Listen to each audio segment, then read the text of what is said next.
오늘도 변함없이 온건각지에서 주님의 전을 사모하여 이 자리에 와서 예배를 드리시는 여러분 모두를 진심으로 환영합니다.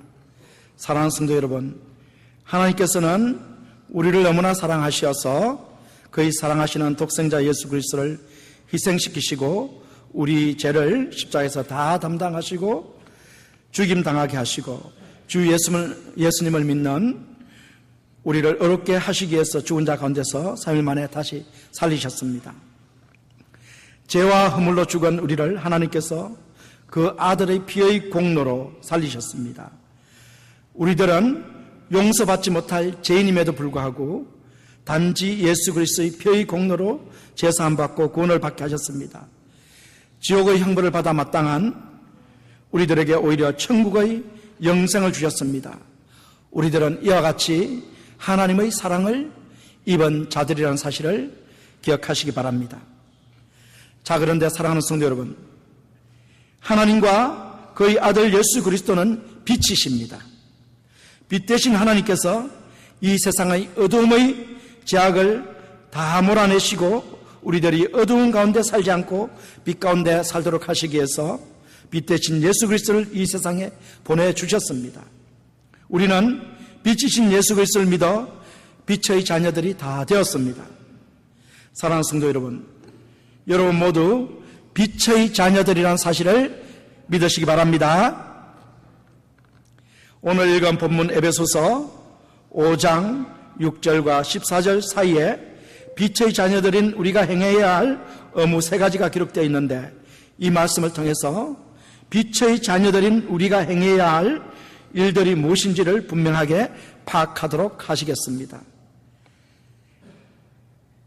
빛의 자녀들인 우리들의 의무 3가지 중에서 하나를 알기 위해서 본문 6절, 7절을 다 같이 읽어봐 주시겠습니다. 누구든지 헛된 말로 너희를 속이지 못하게 하라. 이를 인하여 하나님의 진노가 불순종의 아들들에게 임하나니 그러므로 저희와 함께 참여하는 자가 되지 말라. 빛의 자녀들인 우리는 헛된 말에 쏘가 넘어가서는 안 된다는 사실을 여러분 기억하시기 바랍니다. 누구든지 헛된 말로 너희를 속이지 못하게 하라라는 말씀은 복음을 변질시키는 거짓 그리스도인 교사들을 겨냥해서 하신 말씀입니다. 소위 영지주의자들인 거짓 교사들이 복음을 애곡시켰는데 그들에게 속지 말라고 경고의 말씀을 한 내용이 6절의 말씀인 것입니다.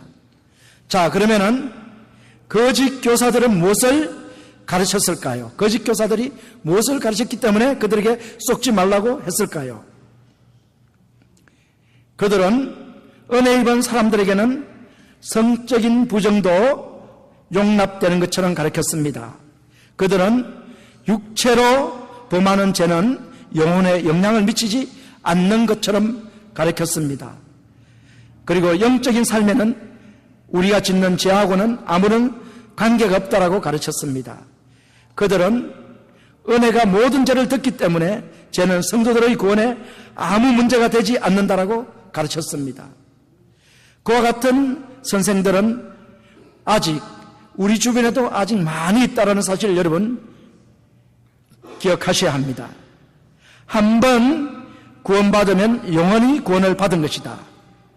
그렇지 않습니까? 예수님을 신뢰하고 무슨 죄를 지어도 상관이 없습니다라고 가르치는 사람들이 아직 우리 주변에 많이 있다는 것입니다. 사랑하는 성도 여러분, 왜 그 생각이 잘못되었을까요? 첫째는 구원받은 사람들은 빛 대신 예수님을 주님으로 영접했기 때문입니다. 예수님을 주님으로 고백했다라는 것은 예수님께 순종을 결단한 것입니다. 그렇지 않으면 예수님을 주님으로 고백했다라는 그 말은 거짓말인 것입니다. 예수님은 우리들에게 바리새인과 서기관들보다 더 어렵게 살아야 한다라고 가르치셨습니다. 마태복음 5장 20절을 보시면 내가 너희에게 이르노니 너희 의가 서기관과 바리새인보다 더 낫지 못하면 결단코 천국에 들어가지 못하리라. 너희 의가 바리새인과 서기관보다 더 낫지 못하면 결단코 너희가 천국에 들어가지 못하리라 라고 예수님께서 말씀을 하셨습니다. 그렇기 때문에 우리는 예수님 말씀에 순종하며 살겠다고 결단한 주님의 제자들이며 하나님의 자녀들인 것입니다. 그렇기 때문에 우리는 죄를 지으면서 살 수가 없다는 것입니다. 둘째는 구원받은 사람들은 어둠의 길로부터 빛의 길로 계속해서 인도하시는 성령님을 모셨기 때문입니다. 우리 구원받은 사람들은 우리 안에 우리를 빛으로 계속해서 인도하시는 성령님을 모시고 살아가기 때문에 우리는 결단코 죄 가운데서 계속 머물면서 죄 가운데서 죽을 수 없다는 것입니다. 예수님을 믿은 지 얼마 되지 않은 성숙하지 못한 그리스도인이 당신은 이제 그리스도인입니다. 따라서 당신이 원하는 것을 이제는 할 수 없습니다라고 권면을 받았다라고 합시다. 그때 그가 이와 같이 대답을 할 것입니다. 예, 저는 성령님의 인도하심을 받아서 제가 원하는 것을 하는 것이 아니라 그리스도께서 원하시는 것을 하겠습니다. 성령님께서 제가 그렇게 할 수 있도록 저를 변화시켜 주실 것입니다 라고 이렇게 대답을 할 것이라는 말씀입니다.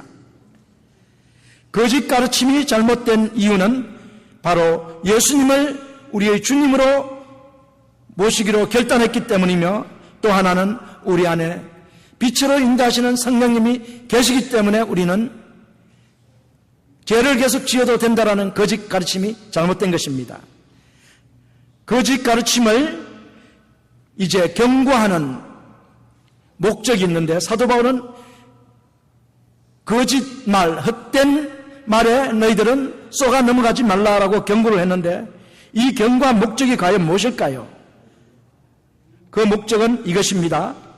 잘못된 영주주의적인 가르침에 물들어 성도님들이 습관적으로 죄를 짓고도 잘못을 회개하지 않는 것에 대해서 그 잘못을 지적하고 그 잘못된 행위들을 고치도록 하기 위한 것입니다. 또 하나는 습관적으로 제약된 생활을 해왔고 그것에 더 빠져 들어가는 사람들이 과연 하나님의 나라를, 천국을 기업으로 얻을 수 있을 것인가에 대해서 점검을 해보도록 하기 위해서 이 말씀을 가지고 경고를 한 것입니다. 만약에 그들이, 여기서는 우리들이겠죠. 만약에 우리들이 회개하지 않고 그 제약된 행위들을 계속한다면 우리들은 하나님 나라의 상속자가 아니라는 것을 사도 바울이 알려주기 위해서 이 말씀을 가지고 경고를 한 것입니다. 계속해서 회개 없이 죄를 짓고 행하는 사람들에게는 하나님의 진노가 임합니다. 마지막 날 주님의 재림의 날에 심판을 받아 지옥의 형벌을 받게 될 것입니다. 습관적으로 성적인 더러운 죄를 짓거나 탐욕의 죄를 계속 짓고도 예수님을 믿어 하나님의 은혜로 모든 죄를 덮었기 때문에 하나님의 심판을 받지 않고 천국에 간다라고 가르치는 것은 거짓 가르침에 해당하는 것입니다. 영지주의적인 가르침입니다. 영지주의 가르침은 1세기 사도 바울이 사역을 할 때도 영지주의가 있었고 요즘에도 영지주의가 많습니다. 그래서 우리나라 기독교의 경향은 영지주의 경향이 조금은 있다고 하는데 그것은 뭐 정확한 말은 아니겠지만은 왜 그런 말이 나오느냐 하면 죄를 짓고도 계속 죄를 지으면서도 하나님의 은혜로 내가 구원받았다라고 주장하는 이런 경향이 있기 때문에 영주주의 색깔이 있다는 것입니다. 그래서 우리가 잘 알고 있는 바울 신학을 전공한 유명하신 우리나라 신학자가 LA에 한 분 계시죠. 그분이 우리나라 기독교에서 이제 비판을 하는 게 바로 그런 내용입니다. 영주주의적인 색채가 우리는 너무 많다. 그에 대해서 빨리 탈피해야 된다. 사도 바울이 가르칠 때 이 사도 바울 서신들을 잘 읽어보면은 이신칭의 교리가 너무나 분명합니다. 믿음으로 우리가 구원을 받는 게 너무나 분명한데 그 다음에 반드시 뭐가 나오냐 하면은 그러므로 그렇기 때문에 여러분들은 더 이상 죄 가운데 살아서는 안 됩니다라고 못을 딱 박아버립니다. 그렇지만 우리나라 기독교 우리들은 보면 대체로 앞에 가르치면 잘 받아들이는데, 이신칭이 가르치면 잘 받아들이는데, 뒤에 가르치면 전혀 생각을 하지 않고 살아간다는 것입니다. 그렇기 때문에 처음 믿을 때나 나중에 하나님 나라에 갈 때나 이게 변화가 없이 똑같은 그런 생활 패턴을 유지해서 살아왔다는 것입니다. 그래서 오늘 사도 바울은 말씀합니다. 너희들이 과연 구원받은 자들인지 점검을 해보라는 것입니다. 제 가운데 계속 성적인 죄, 부정한 죄, 탐욕적인 죄, 이것을 계속 짓고도 너희들이 그리스도인이라고 하나님 나라를 상속받았다라고 주장하면서 살아가고 있는데 과연 그것이 합당한 것인지 너희들 한번 점검해보라. 이렇게 말씀하시는 내용입니다. 오늘 이 말씀을 우리도 들어야 하는 것입니다. 그러나 사랑하는 성도 여러분, 우리들이 기억해야 할 것은 대부분의 신실한 그리스도인들도 완전하지 않다라는 사실입니다. 하나님께서 요한일서 1장 9절에서 우리들이 죄를 지었을 때 회개하면 우리의 죄를 용서해 주신다라고 말씀하십니다. 읽어보시겠습니다. 만일 우리가 우리 죄를 자백하면 저는 미쁘시고 어로우사 우리 죄를 사하시며 모든 불의에서 우리를 깨끗게 하실 것이요. 우리가 지금까지 계속해서 죄를 지어왔다 하더라도 그 죄에 대해서 잘못을 뉘우치고 회개하고 돌아서서 이제 하나님 품에 돌아오면 하나님께서는 그 죄를 깨끗이 용서해 주시고 우리를 죄 없다라고 어렵다라고 인정을 해 주실 것이라는 약속의 말씀이 요한일서 1장 9절의 말씀입니다. 우리 중에는 죄를 지었을 때 그것을 회개하는 사람들이 있고 그렇지 않은 사람들이 있습니다. 회개하는 사람은 모든 죄를 용서받고 천국을 소유합니다. 그러나 하나님의 선택을 받은 하나님의 자녀가 회개하지 않고 계속해서 죄를 반복해서 짓는다면 그 사람은 반드시 하나님의 징계의 매를 받게 됩니다. 그 사람은 신앙에 큰 손실을 입게 되고 하나님의 때리시는 매를 맞아야 할 것입니다. 그러므로 우리는 헛된 말에 쏘아서는 안 됩니다. 불신자들이 하나님의 진노를 받게 되어 있는데 하나님의 진노를 받는 이유는 그들의 비도덕적이고 성적인 타락과 탐욕적인 행위 때문입니다.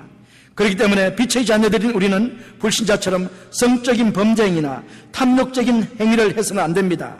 7절을 읽어보시면 그러므로 저희와 함께 참여하는 자가 되지 말라. 저희와 함께 참여하는 자가 되지 말라라고 말씀하고 있습니다. 이 말씀은 빛의 자녀들인 우리가 불신자들과 짝이 되어서 그들의 성적인 범죄 행위나 죄악의 행위를 따라 살지 말아야 한다라는 말씀입니다. 그들의 행위에 참여하면 그들이 받을 하나님의 진노를 받아 신앙에서 큰 손실을 입게 되고 또한 고통스러운 삶을 살아야 할 것입니다.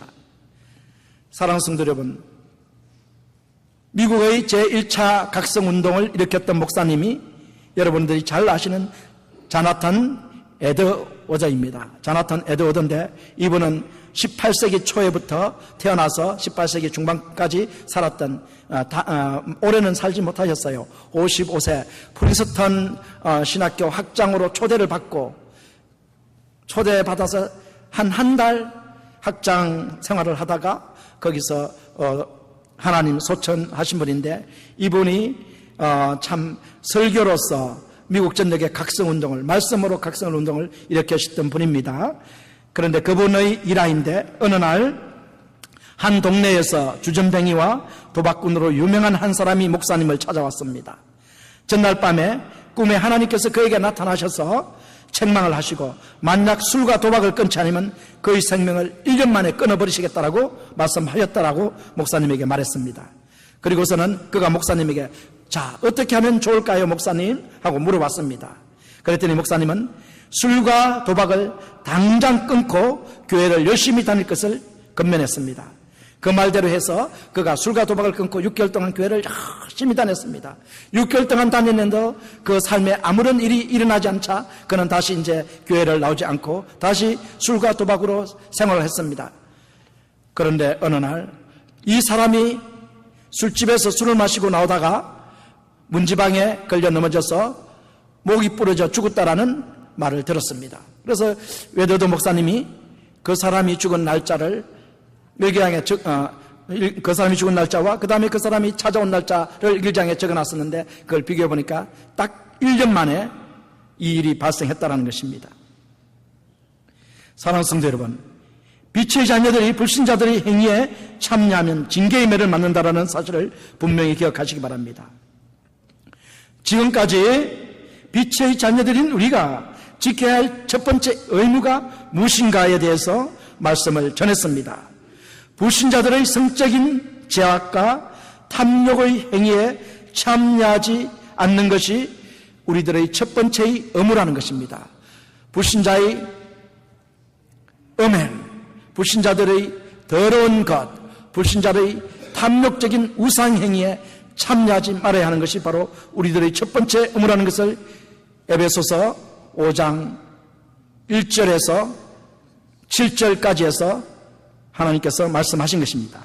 자, 이제 빛의 자녀들인 우리가 해야 될 두 번째 의무가 있습니다. 그 두 번째 의무는 선의 열매, 의의 열매, 진실의 열매를 맺어야 하는 것입니다. 본문 8절과 10절 사이의 말씀을 다 같이 읽어보시겠습니다. 너희가 전에는 어두움이더니 이제는 주 안에서 빛이라. 빛의 자녀들처럼 행하라. 빛의 열매는 모든 착함과 의로움과 진실함에 있느니라. 주께 기쁘시게 할 것이 무엇인가 시험해 보라. 이 말씀을 통해서 우리들은 예수 그리스도를 구주로 영접하기 전에는 어두움이었다라는 사실을 분명히 기억하셔야 합니다. 누구든지 예수님을 믿기 전에는 죄악의 어두움 속에서 살았습니다. 죄악을 행하면서도 그것이 잘못된 것이라는 생각조차도 하지 않고 살았습니다. 법으로 금하니까 하지 말아야 한다라고 생각할 정도였습니다. 예수님을 믿기 전에는 죄를 죄로 생각하지 않고 살았습니다. 죄에 대해서 회개해야 한다라는 생각은 조금도 하지 않고 살았습니다. 단지 그것이 다른 사람에게 발각될 바가 염려했을 뿐이었습니다. 하나님 앞에 잘못을 범했다라는 생각을 하지 못했습니다. 예수님을 믿기 전에는 우리 자신이 어둠이었습니다. 죄의 종이었습니다. 공중권세 잡은 자, 원수 사단 마귀의 추종자들이었습니다. 사단과 마귀가 원하는 대로 따라 행하는 자들이었습니다. 그런데 이제는 우리는 참빛인 예수 그리스도를 믿어 어둠의 권세로부터 건져냄을 받았으며 빛의 자녀가 되었습니다. 그런데 분명히 기억해야 할 것은 이것입니다. 너희는 주 안에서 빛이라. 이 말씀의 뜻은 오직 예수 그리스도를 믿어서 빛의 자녀가 되었다는 것입니다. 사랑하는 성도 여러분, 기억하십시오. 오직 예수님만이 우리를 죄악의 어둠에서 건져낼 수 있으신 분이십니다. 요한복음 1장 9절에서 참빛 곧 세상에 와서 각 사람에게 비치는 빛이 있었나니라고 말씀하십니다. 예수님은 이 어두운 죄악의 세상에 오셔서 생명의 참빛을 비추고 계십니다. 누구든지 이 빛 대신 예수님을 영접하기만 하면, 믿기만 하면 어두움 죄악의 권세로부터 구원을 받습니다. 우리는 참빛이신 예수님을 영접하여 이제는 어둠의 권세에서 구원을 받은 빛의 자녀들입니다. 따라서 주 예수님 밖에서는 아무도 빛의 자녀가 될 수 없습니다. 오직 주 예수님 안에서 빛의 자녀가 될 수 있습니다. 우리는 빛의 자녀라는 사실을 여러분 기억하시기 바랍니다. 자, 그러면 빛의 자녀들은 어떻게 살아야 할까? 빛의 자녀들처럼 행하라는 것입니다. 빛의 자녀들처럼 행하라. 빛의 자녀들처럼 행하는 것이 과연 무엇일까요? 첫째는 빛의 자녀들은 예수님을 따라야 합니다. 예수님을 따라야 합니다. 오직 예수 그리스도를 따르는 자들은 빛 가운데 가는 자들입니다. 요한복음 8장 12절 말씀을 다 같이 읽어보시겠습니다. 예수께서 또 일러 가라사대 나는 세상의 빛이니 나를 따르는 자는 어둠에 다니지 아니하고 생명의 빛을 얻으리라. 예수님을 따르는 자는 어둠에 다니지 아니하고 생명의 빛을 얻을 수 있다라고 말씀을 하십니다. 예수님이 계신 곳은 어디나 밝은 빛의 세상입니다. 마찬가지로 예수님의 제자들인 우리가 가는 곳은 어디나 밝은 빛의 세상이 되어야 할 줄로 믿습니다. 옛날에 동굴이 하나 있었는데 그 동굴은 이상한 습관이 있었습니다. 그 동굴은 항상 어두움 속에서만 생활을 했습니다. 그러던 어느 날 동굴은 그에게 와서 그에게 애치는 소리를 들었습니다. 그에게 애치는 큰 소리를 들었는데 그 소리는 빛이 있는 곳으로 나오라. 이리로 나와서 태양을 보아라. 나는 내가 말하는 의미를 모르겠다.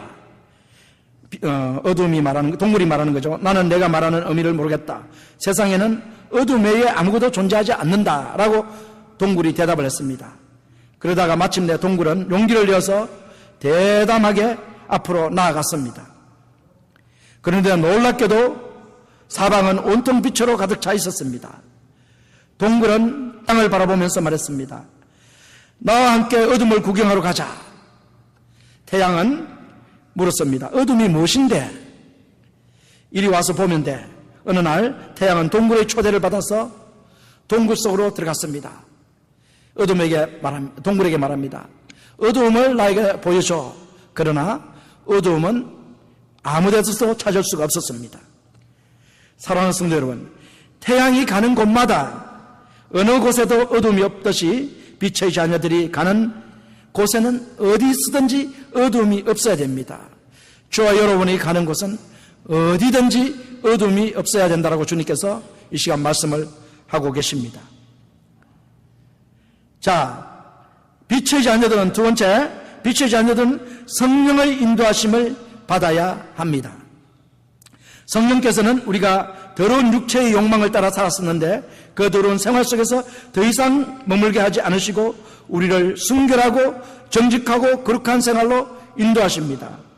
갈라디아서 5장 24절 25절의 말씀입니다.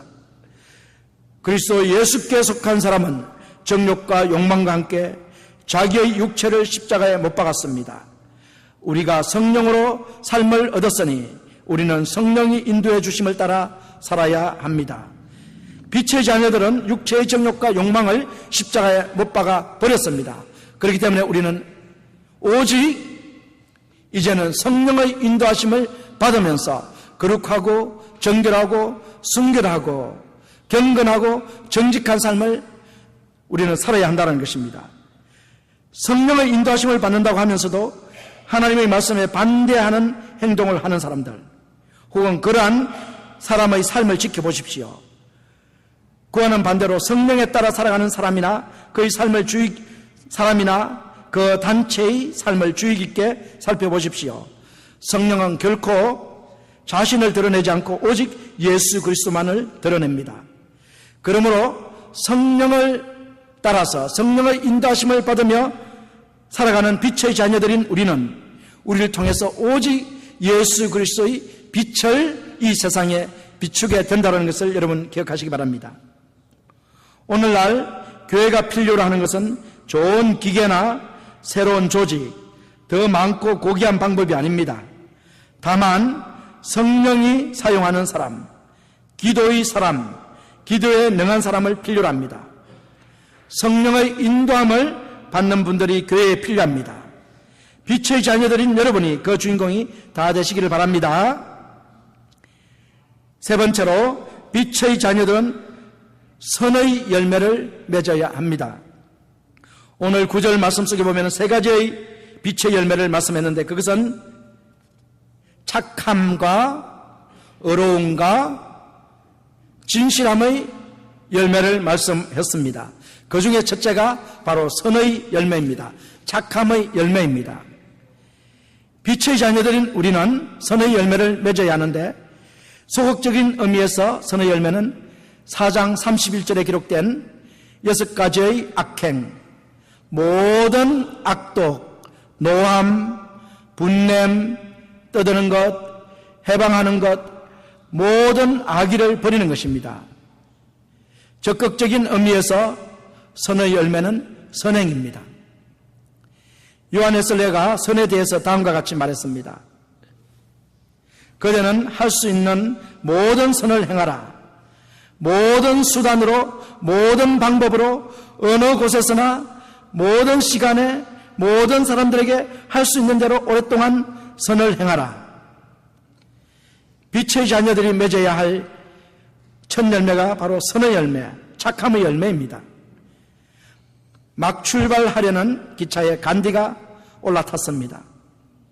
그 순간 그 신발 한 짝이 플랫폼 바닥에 떨어졌습니다. 기차가 이미 움직이고 있었기 때문에 간디는 그 신발을 줄 수가 없었습니다. 그러자 간디는 얼른 나머지 신발 한 짝을 벗어서 그 옆에 떨어뜨렸습니다. 함께 동행하던 사람들이 물어보았습니다. 놀라서 물었습니다. 이유를 묻는 한 승객의 질문에 간디는 미소를 지으며 말했습니다. 어떤 가난한 사람이 바닥에 떨어진 신발 한 짝을 주었을 때는 아무짝에 쓸모가 없을 것입니다. 그러나 상상해 보십시오. 두 짝을 주었을 때 그의 기쁨이 얼마나 클 것인가요? 빛의 자녀들이 맺어야 할 열매가 간디가 보여준 것 같은 이 착함의 열매입니다. 네 번째 빛의 자녀들이 맺어야 할 열매, 넷째로 우리가 빛의 자녀들은 의의 열매를 맺어야 합니다. 의로움, 디카요 슈네는 죄와 반대되는 말씀입니다. 하나님과 바른 관계를 갖는 것을 의라고 말합니다. 하나님과의 바른 관계, 이것은 인간의 행위로는 얻을 수 없습니다. 오직 하나님께서 은혜로 하나님의 의를 우리에게 입혀주실 때 하나님과 바른 관계가 됩니다. 하나님과 화목이 되는 것입니다. 주 예수 그리스도를 믿어서 우리가 제사함받고 하나님의 자녀가 될 때 하나님과 바른 관계가 맺어지는 것입니다. 또한 예수님을 믿어서 우리가 어렵다라고 인정을 받고 우리의 삶이 성령의 인도하심을 따라서 의롭게 매일매일 변화되어 나가는 것, 그것이 바로 하나님의 의이며 하나님과 바른 관계를 맺게 되는 것입니다. 빛의 자녀들이 의의 열매를 맺어야 하는데 이것은 하나님과 올바른 관계, 사람들과의 올바른 관계를 맺어 나가는 것이 바로 디카이오순의 의로움입니다. 자, 이제 빛의 자녀들이 맺어야 할 열매가 있는데 진실의 열매를 맺어야 합니다.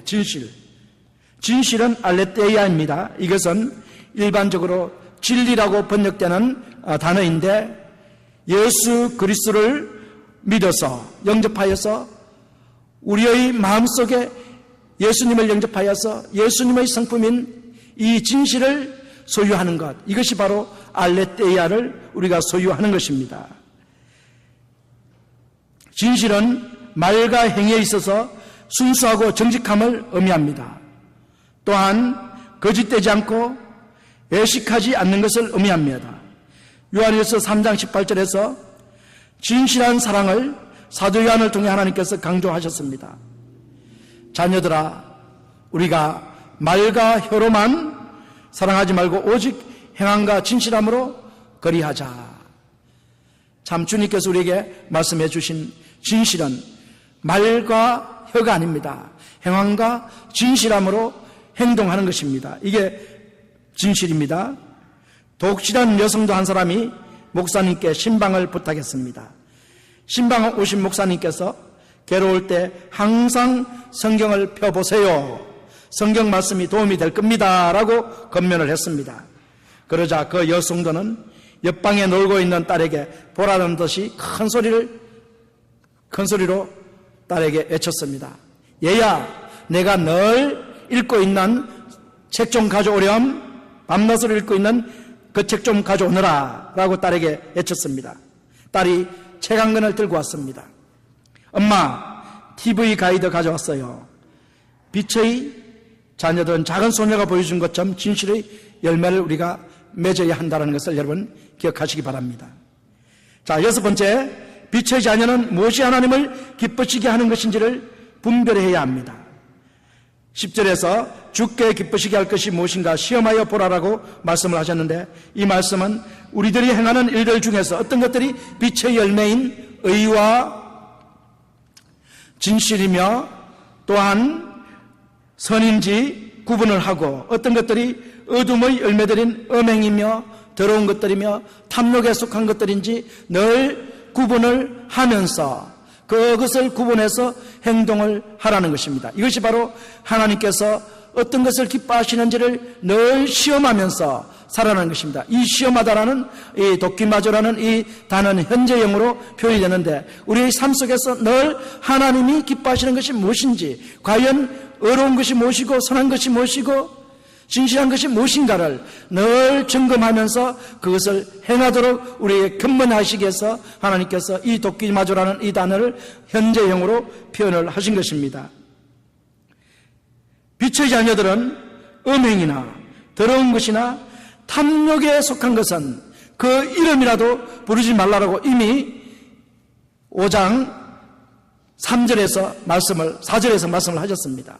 우리 빛의 자녀들은 그러면은 그것이 어떤 것들인지 늘 분간을 할 수가 있어야 됩니다. 그래서 분간해서 이것이 음행이고 더러운 것이고 탐욕적인 것은 그 이름이라도 부르지 않으며 하나님께서 하시는 선함과 진실함과 어려운 것을 향해서 우리는 날마다 행하면서 나아가야 하는 것입니다. 지금까지 빛의 자녀인 우리들이 지켜야 할 의무 3가지 중에서 2가지를 말씀드렸는데, 그것들은 불신자의 행위에 참여하지 말라는 것과 빛의 열매들인 의의 열매, 선의 열매, 진실의 열매를 맺으라는 것이었습니다. 이제 빛의 자녀들인 우리가 지켜야 할 마지막 의무, 3번째 의무에 대해서 말씀드리도록 하겠습니다. 이를 위해서 본문 11절과 14절 사이의 말씀을 다 같이 읽도록 하시겠습니다. 너희는 열매 없는 어두움의 일에 참여하지 말고 도리어 책망하라. 저희의 엄밀히 행하는 것들은 말하기도 부끄러움이라. 그러나 책망을 받는 모든 것이 빛으로 나타나나니 나타나지는 것마다 빛이니라. 그러므로 이르시기를 잠자는 자여 깨어서 죽은 자들 가운데서 일어나라. 그리스도께서 내게 빛이시리라 하셨느니라. 자, 마지막 3번째의 의무가 무엇일까요? 그것은 바로 3번째의 의무는 불신자들의 열매 없는 어두움의 일에 참여하지 말고 책망하여 그들이 빛의 자녀가 되도록 하라는 것입니다. 그들을 빛의 자녀로 만드는 것입니다. 이것이 바로 우리들이 해야 할 3번째입니다. 이거는 전도죠, 전도. 3번째의 의무는 전도인데, 자, 열매 없는 일은 무엇입니까? 불신자들이 하는 열매 없는, 오늘 본문의 문맥 속에 보면 5장 1절에서부터 오늘 마지막 14절 사이에 보면 열매 없는 일이란 바로 성적인 타락과 그 다음에 탐욕적인 우상행위입니다. 이 2가지가 열매 없는 일이라고 말했습니다. 그래서 음행과 온갖 더러운 것과 탐욕은 그 이름이라도 너희는 부르지 말라. 이들을 행하는 자들 위에 하나님의 진노가 있고 그들은 하나님의 영벌을 받게 될 것이라는 것을 5절에서 말씀을 했습니다. 자, 이 열매 없는 일들, 이것을 우리는 피해야 하는 것입니다. 도리어 우리는 피할 뿐만 아니라 우리는 그것을 책망을 해야 합니다. 책망. 그리하여 어둠에 있는 불신자들이 그들의 죄를 깨달아 회개하고 주 예수님을 믿어 우리들처럼 빛의 자녀들이 되도록 해야 한다는 것입니다. 그런데 불신자들이 이 열매 없는 일을 어떻게 하는 것인가? 놀랍습니다. 은밀히 행하였다라고 말하고 있어요. 은밀히는 비밀리에 아무도 모르게 했다는 것입니다. 그것은 무슨 뜻이냐면은 말하기도 부끄럽기 때문에 불신자들마저도 그 일을 부끄럽게 여기기 때문에 사람들 앞에서는 공공연하게 행하지 못하고 사람들이 보지 않는 곳에서 은밀하게 비밀리에 행하고 있었다는 것입니다. 불신자들도 그렇게 했습니다. 하물며 그와 같이 부끄러운 일들을 우리 신도들이 해서는 되겠느냐라는 사도 바울의 권면입니다. 우리들은 이런 더러운 일에 관여해서는 안 된다는 것이죠. 오히려 그 부끄러운 일을 책망을 하라. 그러면 그 부끄러운 일에서 그들이 벗어나게 될 것이라는 것을 말씀을 하고 있는 것입니다. 자, 그런데 책망하는 것은 우리가 말과 우리가 직접 앞에 가서 당신 잘못했습니다 이렇게 하라는 것이 아닙니다. 우리 오해 많이 합니다. 우리가 우리 기독교인들은 잘못에 대해서 책망을 하라고 성경이 권면하기 때문에 그것을 오해해서 어떻게 하냐면 사람들 앞에 직접 대놓고 당신 회개하시오, 회개하시오 이렇게 책망을 하는 경우가 많은데 그거는 참 무리한 짓이고 그것은 참 잘못된 짓입니다. 그렇게 해서는 안 되고 오늘 이 말씀은 책망을 하는데 어떻게 하라는 것이냐면 여러분의 착함과 또 무엇입니까? 의로움과 진실함으로 책망을 하는 것입니다. 여러분의 착한 행위를 가지고 여러분의 빛대신 그 행위를 가지고 사람들에게 빛을 비추라는 것입니다. 그러면 그 일을 행하는 사람들이 그 착한 행위에 감동이 된다는 것입니다. 그 착한 행위로 말미암아 그 스스로 양심이 있기 때문에 책망을 받는다는 것입니다. 이러한 책망을 우리들에게 하도록 주님께서 권면을 하시는 것이지 대놓고 가가지고 당신 그거 잘못했기 때문에 죄인입니다. 당신 회개하시오 이런 말을 하라는 것이 아닙니다. 그래서 우리는 이것을 주의해야 돼요. 우리가 가끔 이걸 혼돈해가지고 교회에서 참 이런 말을 해가지고 실족하게 하는 그런 경우가 참 많이 있는데 이런 행동은 해서는 안 되는 것입니다. 여러분 분명히 기억하시기 바랍니다. 우리들은 세상의 빛과 소금입니다. 이 역할을 잘 감당하게 되면은 우리가 사람들에게 말 안 해도 어두운 곳에서 부끄러운 일을 행하는 사람들이 변화가 될 수 있습니다. 변화가 됐습니다. 우리 교회에서도 내가 옆에 성도님한테 말하지 않아도 내가 진심으로 그 사람을 사랑하면서 이 주님이 원하시는 그런 착한 행동을 하게 되면은 그 사람은 자연스럽게 변화가 되는 것이에요. 그런데 우리는 말이 늘 앞서기 때문에 이게 교회에서 문제가 생기고 세상에서 문제가 생기는 것입니다. 자, 여러분 마태복음 5장 16절을 다 같이 읽어보시겠습니다. 이와 같이 너희 빛을 사람 앞에 비치게 하여 저희로 너희 착한 행실을 보고 하늘에 계신 너희 아버지께 영광을 돌리게 하라. 이 말씀이 나오는 대목이 뭐냐 하면은 너희는 세상의 빛이라, 너희는 세상의 소금이라는 이 말씀 속에서 이 대목이 나오는 것입니다. 이 세상의 빛은 바로 뭐냐면 착한 행실이에요. 착한 행실. 우리가 착한 행실을 함으로 말미암아 믿지 않는 사람들이 우리 착한 행실을 보고 하나님께 영광을 돌린다. 이 말은 하나님을 믿게 된다는 것입니다. 예수님을 믿게 된다는 것입니다. 그래서 우리가 이 착한 행실과 어려움과 이 진실함으로 말미암아 믿지 않는 불신자들을 예수님께로 돌아오도록 여러분들은 만드십시오. 책망을 하십시오. 이런 권면의 말씀이 오늘 사도 바울의 권면의 말씀인 것입니다.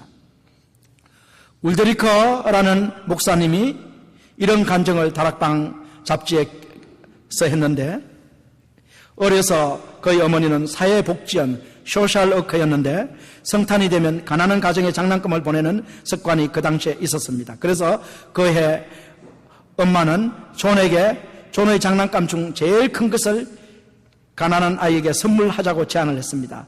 존 울드리커는 동의를 했지만은 대답하고 보니 큰일이 났습니다. 제일 큰 것은 날개가 4피트나 되는 비행기였는데 보물처럼 아끼는 아주 비싼 비행기였습니다. 기분이 참 안 좋았습니다. 그렇지만 약속을 했기 때문에 그 비행기를 내놓고 엄마를 따라갔습니다. 한 가정을 방문했는데 남자 형제 4명, 여자 자매 4명이 되는 많은 식구가 살아가고 있었는데 아버지가 가출해서 몹시 가난한 집이었습니다. 비행기를 받은 그 집 아이들의 기쁨은 정말 컸습니다. 특히 남자 아이 둘은 너무 좋아해서 어쩔 줄 몰랐습니다. 존도 그 모습을 보고 마음이 풀렸습니다. 18년이 지난 후에 존 울드리커는 목사가 되어서 이 가난한 마을의 감리교회의 담임 목사가 되었습니다. 놀란 것은 어려서 비행기를 선물했던 그 집의 어머니와 한 딸이 아직도 그 교회의 아주 충실하고 신실한 교인으로 남아 있었습니다. 그리고 더 놀란 소식은 비행기를 받고 그토록 뛰며 기뻐했던 남자 아이 둘 중에서 하나는 대형 여객기 747의 조종사가 되었고 다른 한 명은 공군 소령으로 최신 전투기를 조종하는 조종사로서 활약을 하고 있었습니다. 울드리커 목사는 자기의 가장 좋은 것을 내준 성탄 선물이 얼마나 큰 열매를 맺었는지를 알고서 너무나 기뻤습니다. 빛의 자녀들인 사랑하는 성도 여러분, 우리들이 예수님처럼 착한 행실을 이웃들에게 보일 때, 또 존 울드리커 이 목사님처럼 이웃들에게 보일 때 많은 사람들을 주님께로 이끌 수 있다는 사실을 여러분 기억하시기 바랍니다. 오늘 이 자리에 모인 형제자매 여러분, 여러분들이 빛의 자매로 살기 위해서는, 자녀로 살기 위해서는 먼저 예수님을 구주로 영접해야 합니다. 예수님께서 여러분의 죄를 위해서 십자가에서 죽으시고 3일 만에 다시 살아나신 것을 믿고 예수님을 여러분의 구주로 영접하셔야 합니다. 여러분이 예수님을 구주로 영접하시면 여러분은 영생을 얻고 하나님 나라를 기업으로 물려받습니다. 하나님 나라를 소유합니다. 새 사람으로 거듭납니다. 이와 같이 거듭난 새 사람이 되어야 여러분이 빛의 자녀가 되어 이 세상에 하나님의 빛, 예수 그리스도의 빛을 비출 수가 있는 것입니다. 그러므로 아직 여러분 중에 예수님을 구주로 영접하지 않으신 분들은 예수님을 이 시간 구주로 영접하여 영생을 얻으시고 빛의 자녀가 되어서 빛을 비추는 귀한 사명을 감당하시는 분들이 다 되시기를 주님의 이름으로 축원합니다. 네, 기도하시겠습니다.